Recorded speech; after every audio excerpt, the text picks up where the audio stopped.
বিসমিল্লাহির রহমানির রহিম। তো আজকে আমরা ইংরেজি আরেকটা প্রতিবেদন পড়ব লিস্টার থেকে। তো এই প্রতিবেদনে আমি একটু চেঞ্জ এনেছি, যে এই প্রতিবেদনে আমি প্রতিবারই 5টা করে ওয়ার্ড শিখব এবং সেই ওয়ার্ডগুলো শিখে সেগুলোর অ্যাপ্লিকেশন আবার এই প্রতিবেদন অনুযায়ী দেখব। পাশাপাশি প্রতিবেদনটা সম্পূর্ণ বোঝার চেষ্টা করব। এরকম করে করে এখান থেকে আমি 20টার মতো ওয়ার্ড বের করেছি, যেগুলোর ওয়ার্ড মিনিং, সিনোনিম আর ডেফিনেশন দেয়া আছে। সেগুলো আমরা দেখে আসবো আর এখানে এসে প্র্যাকটিস করবো আর কি। ঠিক আছে, তো প্রথমে আমরা ওয়ার্ড মিনিং গুলো দেখে নেই। ওকে, অ্যাডপশন। অ্যাডপশন শব্দের অর্থ হচ্ছে বাংলা অর্থ লেখা দত্তক গ্রহণ বা গ্রহণযোগ্যতা। আসলে অ্যাডপশন বলতে বোঝায় কোনো একটা জিনিসকে অ্যাকসেপ্ট করে নেয়া, একটা জিনিসকে গ্রহণ করে নেয়া। ঠিক আছে, দত্তক গ্রহণ হয় শিশুদের ক্ষেত্রে, যে বাচ্চা দত্তক গ্রহণ করে, ঠিক না? কোনো একটা আইন গ্রহণ করলো, একটা আইন ইম্পোজড করা হলো, ঠিক আছে, ল ইম্পোজ করা হলো, সেক্ষেত্রে আমরা অ্যাডপশন টার্মটাও ইউজ করি। কোনো একটা আইন সকলের কাছে গ্রহণ হলো, ঠিক আছে, নতুন আইন অ্যাডপ্ট হলো। তো ওই অ্যাডপশনের সিনোনিম কি হতে পারে? অ্যাকসেপ্টেন্স, অ্যাপ্রুভাল, তারপর এন্ডোর্সমেন্ট হতে পারে। ঠিক আছে, আচ্ছা, এবার আসি ড্রাফটেড। ড্রাফটেড মানে খসড়া প্রস্তুত করা। কোনো একটা জিনিসের যখন একটা আইন করি আমরা, বা যে কোনো একটা নিয়ম করার চেষ্টা করি, তো প্রথমে ওই নিয়ম বা আইনের একটা খসড়া প্রস্তুত করা হয়। মানে এটা ফিক্সড না, এটা একটা আসলে প্রথমত প্রাথমিক যে একটা ফ্রেমওয়ার্ক করে তোলা হয় আর কি, সেটাকে আমরা খসড়া বলি। তো খসড়া প্রস্তুত করা হয়। ড্রাফটেড এর আরেকটা ওয়ার্ড মিনিং হয় কিন্তু নিয়োগ করা। যাক, এখানে খসড়া প্রস্তুত করাই হবে। ড্রাফটেড এর সিনোনিম গুলোর মধ্যে আছে প্রিপেয়ার্ড, মানে প্রস্তুত করা আর কি, কম্পোজ করা, গান কম্পোজ করে না এরকম কম্পোজ করা, এনলিস্টেড করা, রিক্রুয়েটেড করা বা সিলেক্ট করা। ঠিক আছে, আচ্ছা, এবার আসি এভারগ্রিন। এভারগ্রিন বলতে কি? আমরা বলি না যে এভারগ্রিন মানে কি চিরসবুজ, সবসময় চিরসবুজ, ব্যাপারটা সেভাবে করে আমরা লিখতে পারি না। কখনো এভারগ্রিনিং মানে দীর্ঘস্থায়ী করা কোনো একটা বিষয়কে, বা নবায়ন করা বোঝায়। ঠিক আছে, রিনিউয়াল বা এক্সটেনশন বা প্রলঙ্গেশন, ঠিক আছে, কন্টিনিউশন, পেটেন্ট এক্সটেনশন। এখানে কিন্তু পেটেন্ট এক্সটেনশনই বোঝাবে, মানে কোনো একটা জিনিসের স্বত্বাধিকার, এটাকে আরো বেশি বৃদ্ধি করা দীর্ঘ সময়ের জন্য। অবলাইজেস মানে কি? অবলাইজেস মানে হচ্ছে বাধ্যবাধকতা, মেনে চলতে হবে। ঠিক আছে, কোন একটা জিনিসকে জিনিসের প্রতি বাধ্য করা। আমরা স্কুলের অনেক নিয়ম শৃঙ্খলা মেনে চলি না, সেটা বুঝিয়েছে। যেমন কম্পেলস মানে বাধ্যবাধকতা, রিকোয়ার্স মানে প্রয়োজনীয়তা, যদিও এটা সিনোনিমস হতে পারে। এনফোর্স, ল এনফোর্স করা মানে আইন জারি করা, বাধ্য করা, সবার মানতেই হবে। ঠিক আছে, অ্যাসিস্ট, অ্যাকোমোডেট। তো এগুলো কিন্তু আসলে সব জায়গায় আমরা ডিরেক্ট এই সিনোনিম গুলো ব্যবহার করতে পারি না, এগুলো জায়গা বুঝে ব্যবহার করতে হবে আর কি। আর একটা হচ্ছে ডিসক্লোজ। ডিসক্লোজ মানে প্রকাশ করা। দেখেন, ক্লোজ মানে বন্ধ রাখা, ডিসক্লোজ মানে কি? অবন্ধ রাখা, মানে বন্ধ না, খুলে দিব, প্রকাশ করা আর কি, উন্মোচন করা। ডিসক্লোজ কোনো একটা রহস্য উন্মোচন করি না, সেই ক্ষেত্রে আমরা ব্যবহার করি। ধরেন রিভিল, প্রকাশ করা, এক্সপোজ, আনভেইল। ভেইল মানে পর্দা, আনভেইল মানে প্রকাশ করা। ঠিক আছে, অ্যানাউন্স করা। তো এই ওয়ার্ড গুলো আমরা একটু জেনে নিলাম, এখন আমরা চলেন এই ওয়ার্ড গুলোর ব্যবহারটা দেখে আসি। আচ্ছা, তো global south and the WIPO treaty on genetic resources and traditional acknowledgement. দেখেন, আমাদের যে গ্লোবাল সাউথ আছে না, যেটাকে আমরা বলি কি বৈশ্বিক দক্ষিণ, মানে দক্ষিণ অঞ্চলের দেশগুলো আর কি, and the WIPO World Intellectual Property Organization. তো ওয়ার্ল্ড ইন্টেলেকচুয়াল প্রপার্টি অর্গানাইজেশন কি করে? আমাদের ওই যে জিআই পণ্য আমরা সিলেক্ট করি না, জেনেটিক্যালি যেটা হচ্ছে আইডেন্টিফাইড পণ্যগুলো আর কি, প্রত্যেকটা দেশের স্বদেশীয় যে পণ্যগুলো, বা আমরা ইন্টেলেকচুয়াল প্রপার্টি যে ট্রেডমার্ক করি, পেটেন্ট দেই, এইগুলোর ক্ষেত্রে নিয়ে কাজ করে কিন্তু WIPO।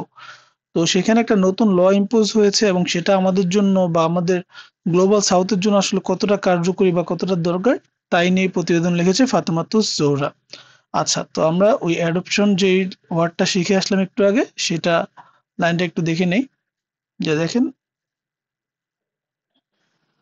Okay, the adoption of that historic international treaty can be regarded a significant win for the countries of Global South in several respects. দেখেন, এই adoption of that historical international treaty, ওই যে কিছুদিন আগে একটা ইন্টারন্যাশনাল ট্রিটি হয়েছে।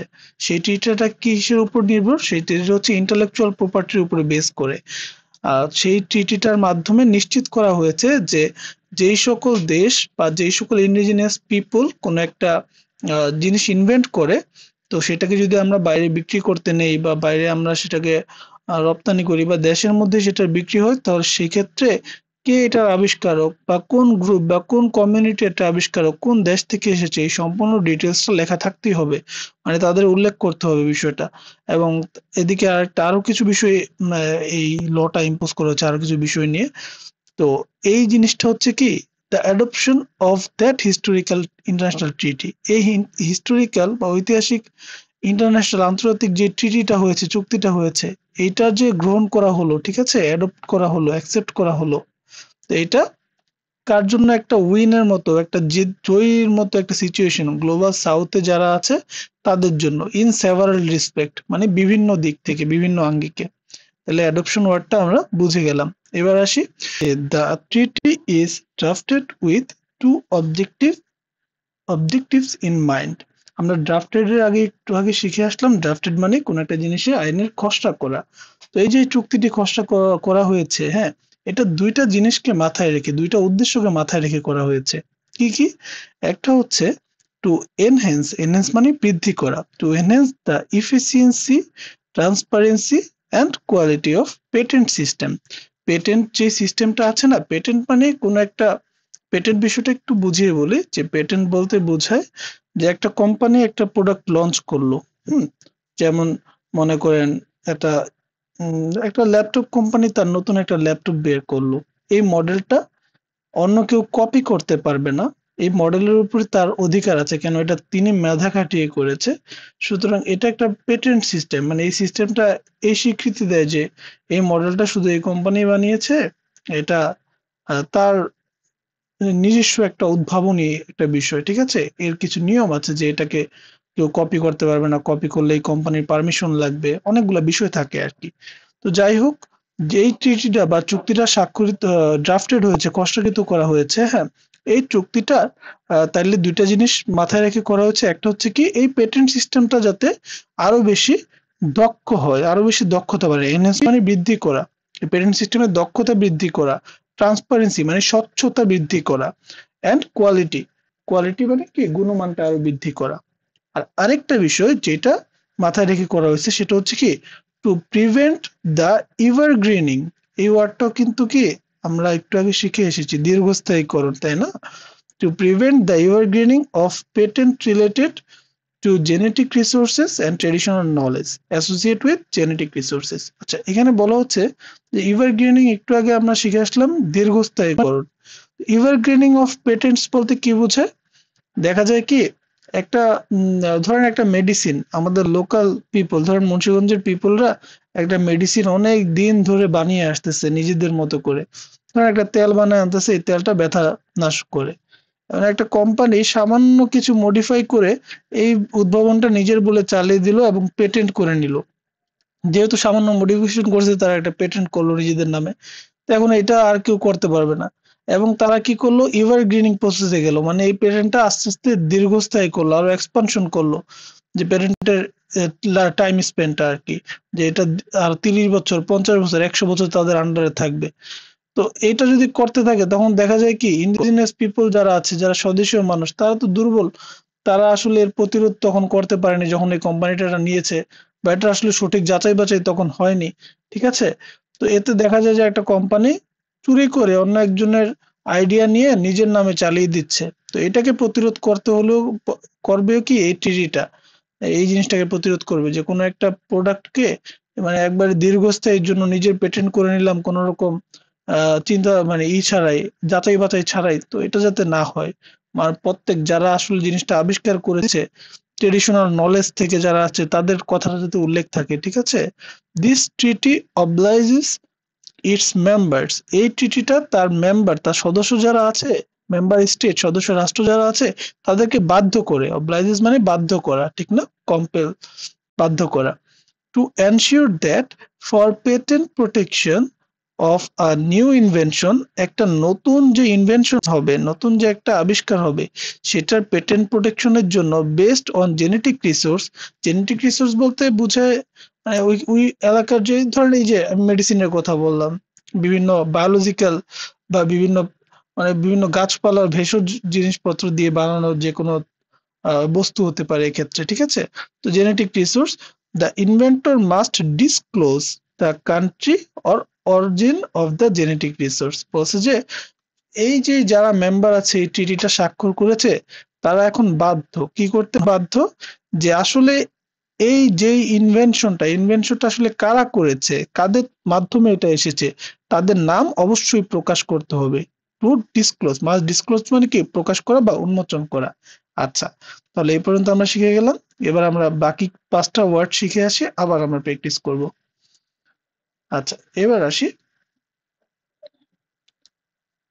Mandate নামের একটা ওয়ার্ড পাবো আমরা। আমরা প্রায় ম্যান্ডেট ওয়ার্ডটা কিন্তু ব্যবহার করি। ম্যান্ডেট মানে কি, আদেশ বা নির্দেশ। বলে না কার ম্যান্ডেটে তুমি এই কাজ করেছো, মানে কার নির্দেশে তুমি এই কাজ করেছো।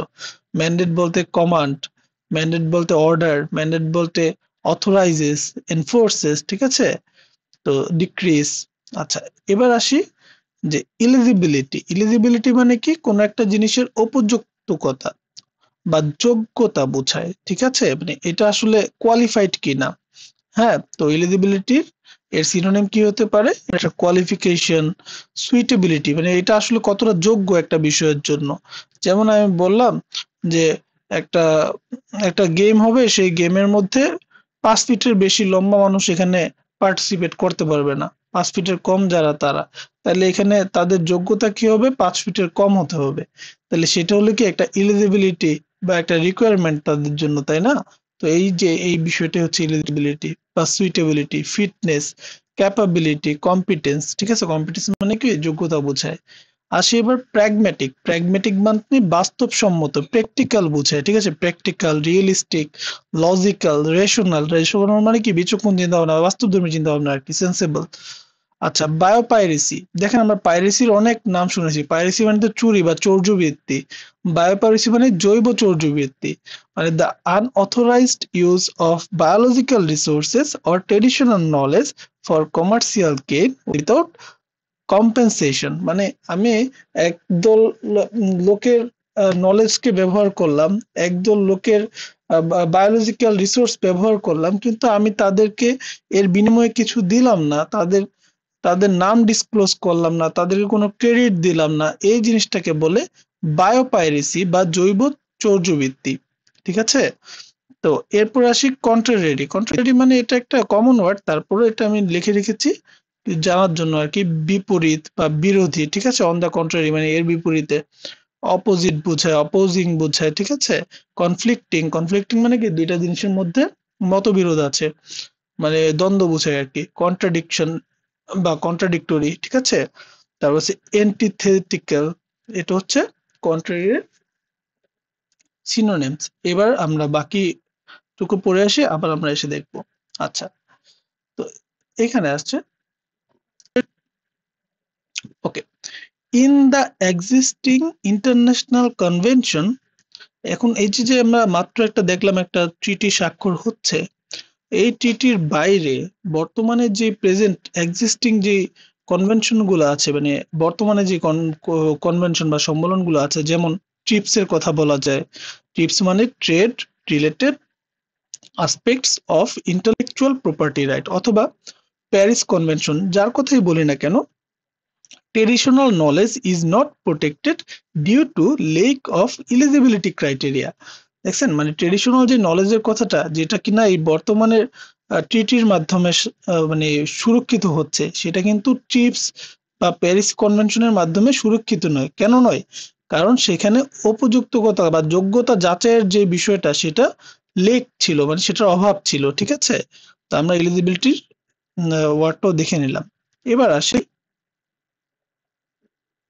ওকে, এই যে এখানে কিছু কথা বলেছে যে বড় বড় এমএনসি মাল্টিন্যাশনাল কোম্পানিগুলো কি করে, কিছু চেঞ্জ করে ওই রিসোর্সের আর কি করে না, কোনো ক্রেডিট দেয় না, তারা নিজেদের নামে চালিয়ে দেয়। তো এই জিনিসটা আসলে ঠিক না। তো এই জন্য বলছে দ্য ইন্ডিয়ান নিম case controversy is a pragmatic example. Pragmatic মানে একটু আগে শিখে আসলাম, মানে বাস্তবসম্মত একটা এক্সাম্পল অফ বায়োপাইরেসি। বায়োপাইরেসি মানে কি, জীবচর্যবৃত্তির একটা example. Where an application for a patent, পেটেন্টের জন্য একটা অ্যাপ্লিকেশন করা হয়েছিল বাই ডাব্লিউ আর গ্রেস দ্বারা, ঠিক আছে। সেই কিসের অ্যাপ্লিকেশন? নিম সম্পর্কিত একটা অ্যাপ্লিকেশন, যে নিম তাদের নিজস্ব একটা পেটেন্ট, নিম নিয়ে তারা একটা পেটেন্ট করতে চেয়েছিল, নিমের সত্ত্বাধিকার। কিন্তু নিমটা কি? নিমটা হচ্ছে an age old renowned medicinal plant of south Asia. দক্ষিণ এশিয়ার একটা আসলে ঔষধি গুণসম্পন্ন একটা গাছ, অনেক দীর্ঘ বছরের। কিন্তু এইটাকেই চর্যবৃত্তি করে নিজেদের নামে পেটেন্ট করতে নিয়েছিল ডাব্লিউ আর গ্রেস। তো এটা কি একটা বাস্তবধর্মী উদাহরণ, যে আমি বললাম পেটেন্ট জিনিসটা আসলে মানুষ চুরি করতে চায়, নিজের নামে চালিয়ে দিতে চায়, ঠিক আছে। এর বিপরীতে কি দেখা যায়? কন্ট্রারি মানে কি? বিপরীতে। কন্ট্রারি টু দ্যাট, এর বিপরীতে different human right instruments recognised the right of indigenous people. বিভিন্ন মানবাধিকার যে সংগঠনগুলো আছে সেগুলো কি করে, যে আদিবাসী জনগণ যারা আছে তাদের অধিকারটাকে আসলে কি করতে চায়, নিশ্চিত করতে চায় আর কি। বিষয়টা এর বিপরীতে দেখা যায়। তো এই কয়টা ওয়ার্ড আমরা মাত্র শিখে আসলাম, বাকি 5টা ওয়ার্ড আবার শিখে এসে এই পয়েন্টটুকু শেষ করি আমরা। আচ্ছা, অ্যাসার্ট মানে কি? অ্যাসার্ট মানে হচ্ছে দাবি করা। অ্যাসার্ট মানে দাবি করা বা দৃঢ়ভাবে বলা। ক্লেইম, যে আমি দাবি করলাম, আই ক্লেইম দ্যাট, ঠিক আছে। স্টেটেড, আমি বললাম যে, ডিক্লেয়ার করা, ঠিক আছে। অ্যাফার্ম, তবে মেনটেইন।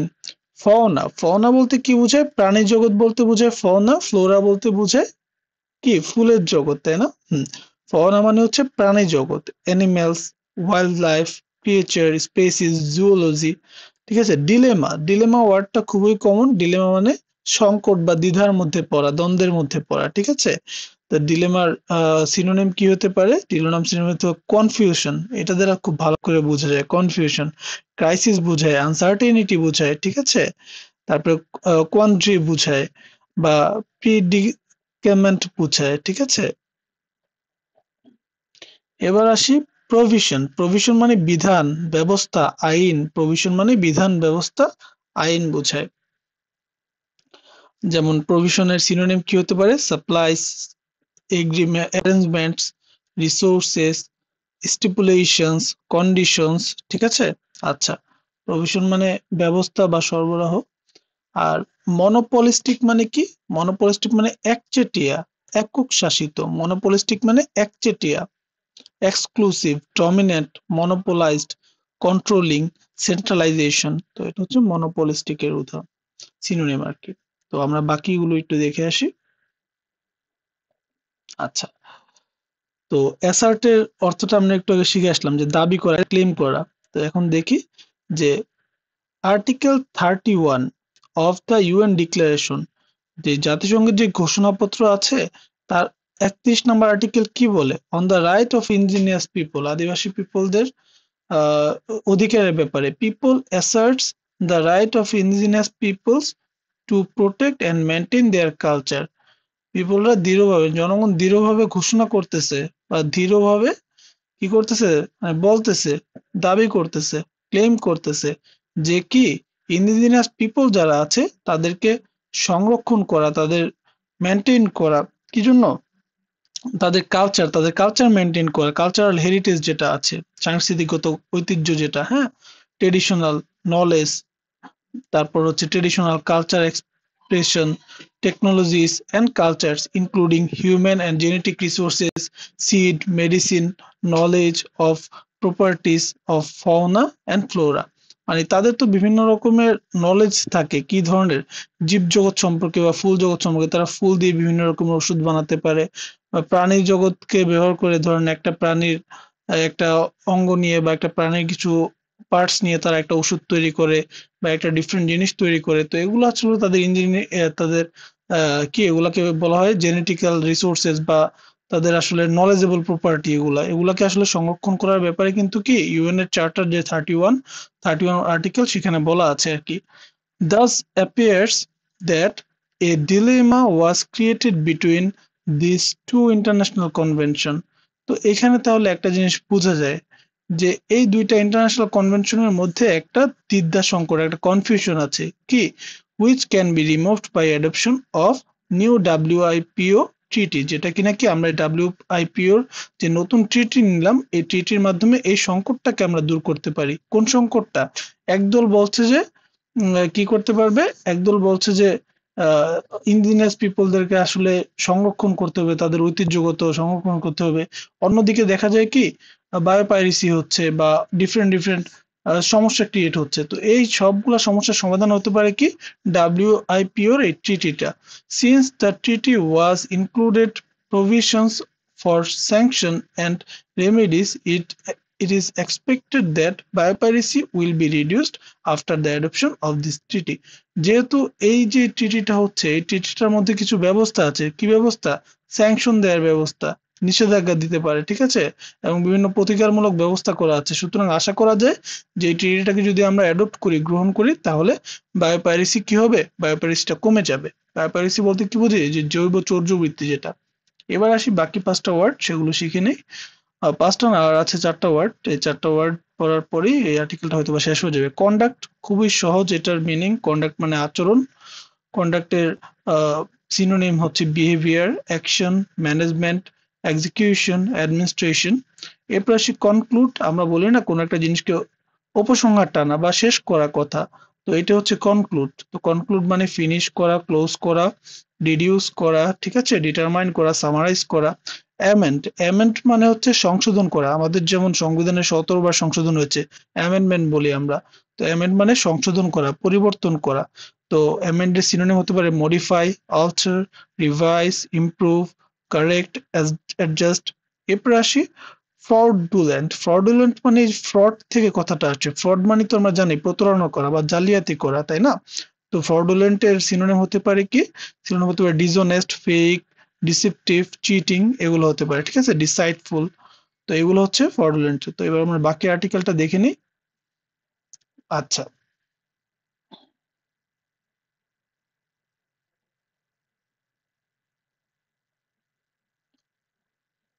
ওকে। তো এখানে moreover, the state needs to provide an opportunity to rectify a failure to disclose the information required in Article 3 before implementing sanction or directing remedies except where there has been fraudulent conduct or intent. এখানে বলেছে কি, যে যেই রাজ্যগুলো আছে বা যে দেশগুলো আছে, সেই দেশের একটা opportunity, provide an opportunity to rectify a failure.